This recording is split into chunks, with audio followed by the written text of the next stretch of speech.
Udalguri District Bodo National Students Union Bonshu दिनै 16 March 2022 आव दाफुंजानाय जाबाय। गिबियै जोङो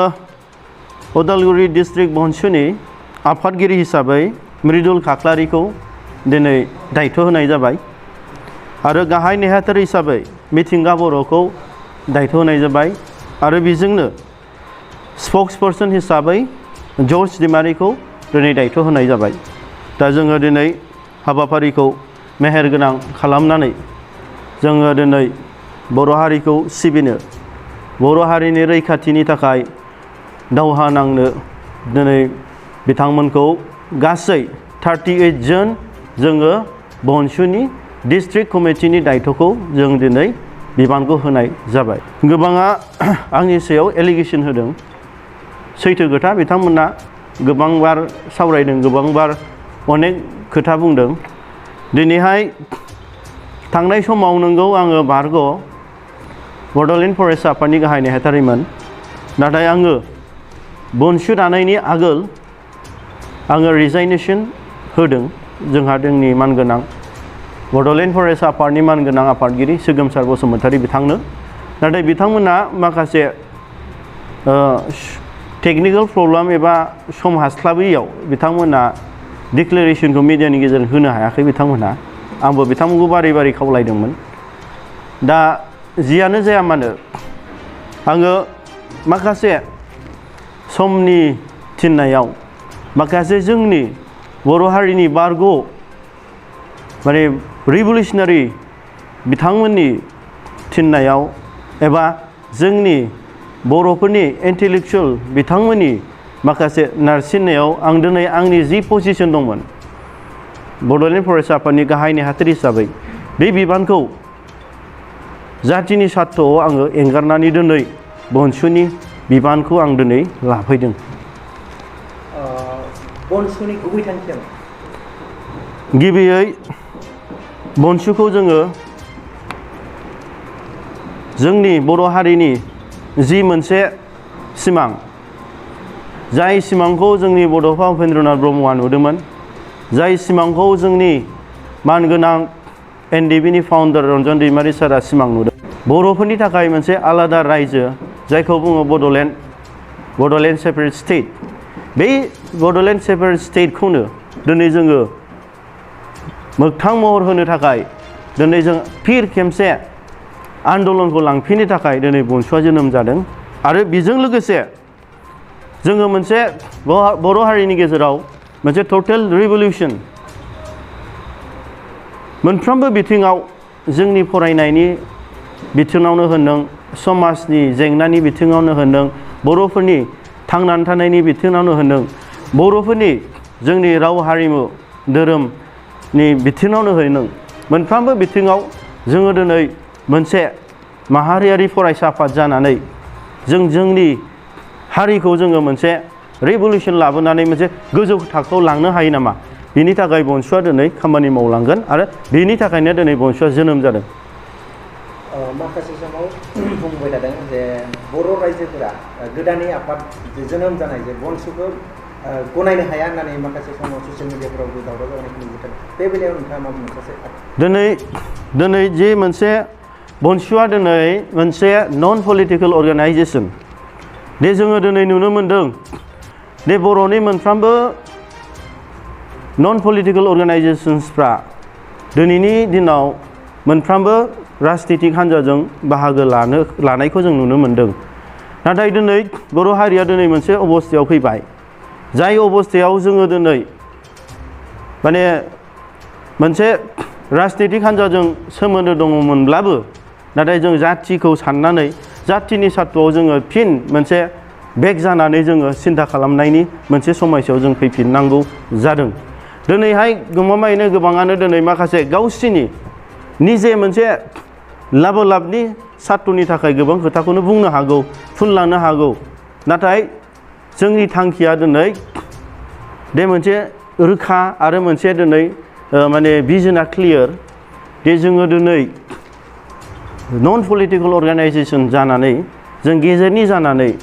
जाथिनि थैनाय थांनाय आरो रैखाथिनि थाखाय खामानि मावलांनोसो दिनै जोङो आवगायलांगोन। दा बेयावहाय जोंहा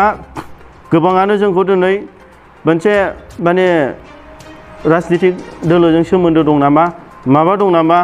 गोबां हेन खोथाखौ बुंदों, जों नुबोदों। नाथाय बिथांमोनखौ जों क्लियारलि बुंनो लुबैदों दि थांनाय समफ्रावहाय बे मोनसे बर'निनो कमन गल आलादा रायजो बड'। जोङो दिनै जाय बनसुनि बिबानगिरि बिथांमोना दिनैहाय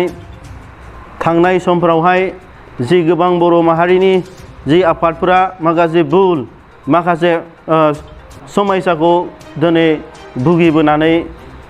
फैनांबाय, बैफोरबादि भुल आरो बैफोरबादि समयसाखौ जोङो नोजोर बोनानै जोङो दिनै बनसुआ जाहाथे बैफोरनिफ्राय जोङो सांग्रां जानानै फैबाय थानाय समावहाय जों मोजां खामानि मावनो हायो, बेखौ जोङो बनसुआ मेन्टेलि प्रिपेयार्ड। आरो बै खामानि मावनो थांनायाव बे माखासे जोङो हेरेसमेन्ट मोनगोन माखासे गभर्नमेन्टनिफ्राय, आरो जाय गभर्नमेन्टआ दिनै थोंजोङै इनडाइरेक्टलिबाबो सोरबा बादि संगठनखौ जोंनि गेजेराव साजा-सासथि होनायनि जे खैसार, बेखौबो जों साननानै जों मेन्टेलि प्रिपेयार जानानै जातिनि सात्त'आव जों सेक्रिफाइस खालामनो थाखाय जों दिनै ओंखारबोदों। मन्त्रि डक्टर हिमन्त बिश्व शर्माया बुंदों जे आसामखौ माब्लाबाबो बोखावनाय जानाय नङा होननानै बुंबाय थादों, बे बेलायाव मा बुंदों? दिनै गमामायैनो बिथाङा सैथो खोथाखौनो होनदों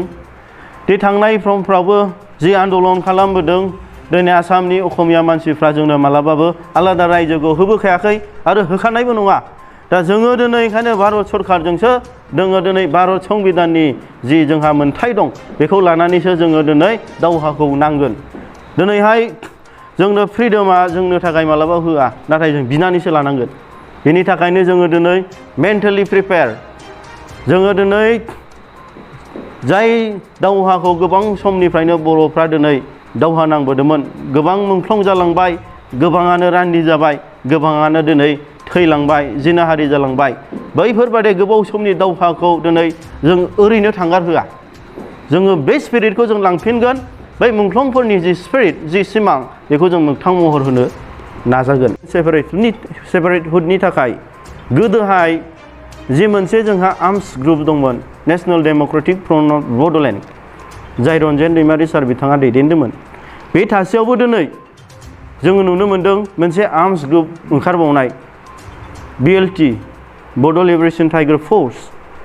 दिनै बेखौबो जोङो मोनसे समावनो जों मोननै आर्मस मोनसे हान्जाखौ बड'लेण्ड सोमावसारनायनि थाखायनो जन्म जानायखौ जों नुनो मोन्दों। थांखिया मोनसेयानो, नाथाय मोननै आर्मस ग्रुप जों बेखौ नुनो मोन्दों। आरो फैबाय थानाय समावहाय जोङो दिनै नुनो मोन्दों दि गमामायैनो बे खोथाया सैथोब्ला दे बर' हारियाव मोनसेल' फरायसा आफाद थानांगौ होननाय खोथाया बेसेबां जुक्ति दं, बे खोथाया सैथोब्ला जों दिनै नुनो मोन्दों दे बर' हारिनि गेजेराव मोनसे राजनितिक रिजनेल पार्टि थाखानानैबो गोदान मोनसे राजनितिक रिजनेल पार्टिया दिनै जोनोम जादों। अब्ला जों दिनै बिनि गेजेरावनो जों सिन्था खालामनांगोन दि मोनसे राजनितिक दोलोनि मावनायखौ बिथांमोना दिनै नांगौ बादि जायैयाव बर' रायजो राजाफ्रा फिन खेबसे सिन्था खालामनानै मोनसे गोदान राजनितिक हान्जा दादों। दा दिनै बर' हारिनि गेजेराव दिनै मोनसे संगठन जोनोम जानायावहाय दिनै दानो मोना होननाय भारतनि संबिधानाव खुनु लिरनाय गैया। बे भारतनि संबिधानाव दि लिरनाय दङ गोबां मोनसेनिफ्राय मोनसे गोबां माने संगठन दानो हानायनिसो मोनसे लिरनो हानाय दं। दा बेनि थाखायनो जोङो खावलायनो लुबैदों बे संगठन दानाय संगठन सोरजिनाया गिदिर बाथ्रा नङा, नाथाय बिनि थांखि आरो बेखौ दैदेनगिरिनि सिन्था धारनायासो इम्परटेन्ट। दा जोङो नुनो मोन्दों जोंनि गेजेरावहाय दिनैहाय जोंनि हिमालय हाजोनि जौसिन माउन्ट एभारेस्टखौ गाखोनो थाखाय एबा सौसिनो थाखाय बेखौ सिमां नुनानै जोंनि बर' माहारिनि गेजेराव गोबां आफादफोर जन्म जानानै थांबाय। सोरबा बादिया जेनबाय, सोरबा बादिया सारेन्डार जाबाय, सोरबा बादिया मेंनानै थाबाय। नाथाय दिनै बै आफादफ्रा दिनै बर' माहारिनि मोनसे टारगेट, बे टारगेट आलादा रायजोखौ लानानै सिमां सुजुदोंमोन। नाथाय दिनै बिथांमोना दिनै मोनसे नङा मोनसे संगठननि नाम लानानै जि थांखिखौ होसोदोंमोन बिथांमोना जेननानै दिनैनि गेजेराव थांबाय। नाथाय दिनै बर' हारिया जेनाखै गोदान जोलैसाफ्रा गोदान जेनेरेसनफ्रा दिनै बै एखे मोनसे थांखिखौनो फंबाय बिनानावफोरनि थाखाय मोनसे क्लियर गोजोन लामाखौ जों होलायनायनि मोनसे समसो दिनैहाय जाय समावहाय बे जाथाया जादों दिनैहाय जोंनि बनसुआ गोदानै जोनोम जानाय दा जोंहा सासे गथ'आ जोनोम जानाय लोगो लोगो दिनै बियो खेबसेनो थाबाया दिनै बियो जिरायगोन बियो दिनै मानबायगोन दैदिंगोन ओमफ्रायसो थाबायगोन दा जोङो बनसु हिसाबै जोंहा दिनै जों माखासे पेपार वर्क्स माखासे जोंनि कन्स्टिटिउसन माखासे जोंनि ग्रासरुट जोङो दिनै माने माबाखौ स्ट्रं खालायग्रोदों जिहेथु जोङो दिनै मिथिगौ दे जोङो दावहाथिलियाव थांनायनि आगोल जोंहा गोबां प्रिपेरेसन नांगौ दा जोङो बै भारत सरकार आसाम सरकारजों जि दावहा नांनो थांगोन बे दावहा नांनो थांनायनि आगोल जोंहा जि जोंनि सान्थ्रिफोरखौ जि जोंनि माखासे प्रिपेरेसनफोरखौ हाथियार गुलिफोरखौ जोङो दिनै रेडि खालामगासिनो बिनि थाखाय जोङो दा फैबाय थानाय समाव जोंहा दिनै क'क्राझार डिस्ट्रिक्ट दानो हाबाय उदालगुरि डिस्ट्रिक्ट दानो थाबाय आरो बिनि गेजेराव माखासे डिस्ट्रिक्टखौ फारि फारि दाखांनायनि उनाव जोङो मोनसे जोंनि माखासे थांखि आरो बिथांखिखौ फिर मोनसे जों मावलांगोन जाय बनसुनि बिबानगिरि बिथांमोना दिनैहाय थांनाय समफोरावहाय जि गोबां बर' माहारिनि जि आफादफोरा माखासे भुल माखासे समयसाखौ दिनै भुगिबोनानै फैनांबाय बैफोरबादि भुल आरो बैफोरबादि समयसाखौ जोङो नोजोर बोनानै जोङो दिनै बनसुआ जाहाथे बैफोरनिफ्राय जोङो सांग्रां जानानै फैबाय थानाय समावहाय जों मोजां खामानि मावनो हायो बेखौ जोङो बनसुआ मेन्टेलि प्रिपेयार्ड आरो बै खामानि मावनो थांनायाव बे माखासे जोङो हेरेसमेन्ट मोनगोन माखासे गभर्नमेन्टनिफ्राय आरो जाय गभर्नमेन्टआ दिनै थोंजोङै इनडाइरेक्टलिबाबो सोरबा बादि संगठनखौ जोंनि गेजेराव साजा होनायनि जे खैसार बेखौबो जों साननानै जों मेन्टेलि प्रिपेयार जानानै जातिनि सात्तुआव जों सेक्रिफाइस खालामनो थाखाय जों दिनै ओंखारबोदों